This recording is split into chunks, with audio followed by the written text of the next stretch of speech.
उत्तर भारतात लवकरच एक पश्चिमी आवर्त येईल आणि त्याच्या प्रभावाने उत्तरेकडे पाऊस, गारपिटीच्या शक्यता आहेत. बर्फवृष्टी सुद्धा हिमालयन क्षेत्रावरती होईल आणि यामुळे राज्यातील वातावरणात सुद्धा बदल अपेक्षित आहेत. राज्यात ढगाळ वातावरण होईल आणि स्थानिक पातळीवरती ढग निर्मितीवर आपल्याला लक्ष द्यावं लागेल. सध्या जर आपण पाहिली वाऱ्याची स्थिती तर राज्याच्या उत्तर भागात म्हणजे उत्तर महाराष्ट्र, मध्य महाराष्ट्राचे काही थोडेसे भाग, दक्षिणेकडील भाग असेल थोडेसे आणि इकडे कोकणाच्या आसपासचे, मुंबईच्या आसपासचे भाग आहेत. या ठिकाणी उत्तरेकडून येणारे थंड वारे पोहोचत आहेत. त्यामुळे या भागांमध्ये थोडीशी थंडी टिकून आहे. बाकी राज्याच्या इतर ठिकाणी खास करून मराठवाडा, पश्चिम महाराष्ट्राचे अजून दक्षिण देखील काही भाग असतील. या ठिकाणी दक्षिण पूर्वेकडचे वारे येत आहेत. परिणामी या ठिकाणी थंडी कमी आहे. विदर्भाच्या पूर्व भागात सुद्धा थोडीफार थंडी टिकून आहे. पण कडाक्याची थंडी राज्यात सध्या कुठेही दिसत नाहीये. आणि सध्या जर आपण पाहिलं, की राज्यात ढगाळ वातावरण कुठे-कुठे आहे, तर पुणे, सातारा, अहिल्यानगर, बीड, जालना, छत्रपती संभाजीनगर, वाशिम, यवतमाळ या ठिकाणी काही प्रमाणात एकदम आंशिक असं ढगाळलेलं वातावरण सध्या पाहायला मिळतंय.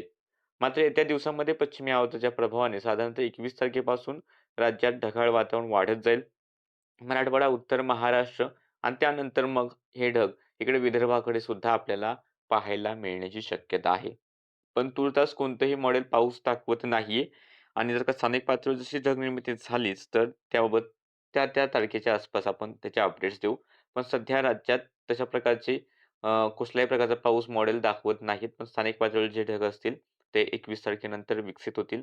22-23 तारखेला त्याच्यावरती जास्त लक्ष ठेवावं लागेल.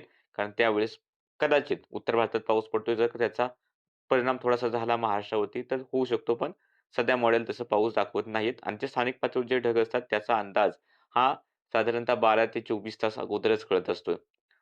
बाकी राज्यात जर आपण पाहिलं तर थंडी ही टिकून राहील. मुंबई, ठाणे, पालघर, रायगड, पुणे, नाशिक, धुळे, नंदुरबार, जळगाव, अहिल्यानगर की इकडे सातारापर्यंत थोडीफार थंडी आपल्याला पाहायला मिळेल. नागपूर, भंडारा, गोंदिया, गडचिरोली, चंद्रपूरकडे थोडीशी थंडी टिकून राहील.